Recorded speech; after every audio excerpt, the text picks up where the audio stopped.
গত ৪ঠা মে ৫টা রাজ্যের বিধানসভা নির্বাচনের ফলাফল ঘোষণা হওয়ার পর আমাদের রাজ্যে যে কতগুলি ঘটনা ঘটছে এবং এখনও কোথাও কোথাও ঘটে চলেছে, এটা মোটেই সুখকর নয় এবং এটা ক্রমশ একটা উদ্বেগজনক পরিস্থিতির দিকে এগোচ্ছে। যে প্রথম ঘটনা ইতিমধ্যেই সারা ত্রিপুরাজ্যে এটা নিয়ে চাওর হয়েছে। শাসক দলের মধ্যেও একটা অংশের মধ্যে একটা নতুন অনুভূতির প্রকাশ পেয়েছে যে রানিয়াতে যেভাবে রাতের অন্ধকারে বোলডোজার নিয়ে সিপিএম সমর্থক একটা বাড়িতে শাসক দলের আশ্রিত সমাজ বিরোধীরা চড়াও হয়েছিল। তারপর দ্বিতীয় ঘটনা, টুকলি এলাকায় একটা হোটেলের উপরে চড়াও হওয়া। যদিও এই ঘটনায় যার উপর আক্রমণ হয়েছে তিনি পালিয়ে গিয়েছিলেন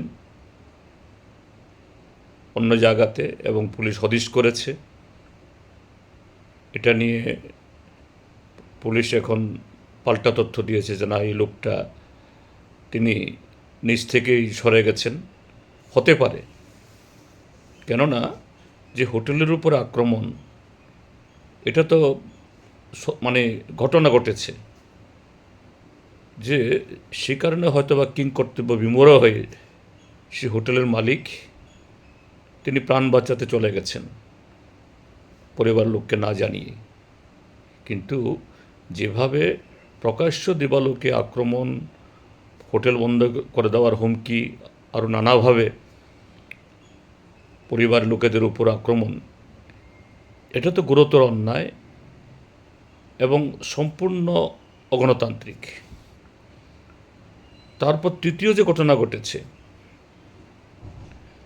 যে নিবেদিতা চক্রবর্তী নামে একজন এই কন্টেন্ট ক্রিয়েটার বা ফ্রিল্যান্সার বলা যেতে পারে, তিনি সোশ্যাল মিডিয়াকে ব্যবহার করে সমসাময়িক রাজনৈতিক সামাজিক বিভিন্ন ঘটনাবলীগুলো তিনি তুলে ধরেন।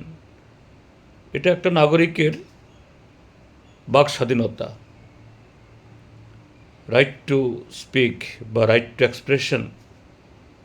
কিন্তু অনেক আগে থেকেই এই মহিলার উপরে তার যে চ্যানেল, এটাকে বন্ধ করে দেওয়ার হুমকি, দৈহিকভাবে তাকে দেখে নেওয়ার সেরকমভাবে ধমক, এবং শেষ পর্যন্ত গত পরশু রাতে এই একই কায়দায় তার বাড়িতে আক্রমণ হলো। তিনি কোনো রকম প্রাণে বেঁচেছেন। এর আগেও এরকমই আরেকজন মহিলা, তিনিও কন্টেন্ট ক্রিয়েটার, তার বক্তব্যে আপত্তি থাকতে পারে, তার বাচনভঙ্গি এবং কথার মধ্যে শালীনতা নেই, এটা শুধু কোনো দলের না, প্রত্যেক নাগরিকেরই এই ক্ষেত্রেতে তার এসব সম্পর্কে অবশ্যই আপত্তি বক্তব্য আছে। কিন্তু তিনি রাষ্ট্রের বিরুদ্ধে, প্রতিষ্ঠানের বিরুদ্ধে, তার অন্যায়ের বিরুদ্ধে কথা তুলছেন। এটা তো গণতান্ত্রিক ব্যবস্থায় এটা নাগরিকের অধিকার। এই জন্য তার বাড়িঘর ভাঙতে হবে, তাকে দৈহিকভাবে আক্রমণ করতে হবে।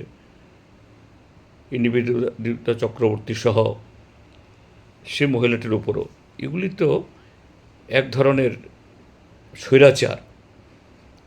তো আমি এ সমস্ত ঘটনায় অত্যন্ত উদ্বেগ প্রকাশ করছি এবং আরক্ষা প্রশাসনকে বা রাজ্যের স্বরাষ্ট্র দপ্তরের কাছে আমি আবেদন জানাচ্ছি, এগুলো অচিরে বন্ধ করুন, নতুবা এটা এক ধরনের মারাত্মক একটা সংক্রামক রোগে পরিণত হবে, যার যে একবার এটা ছড়িয়ে গেলে তার খপ্পর থেকে কেউ বাঁচবে না।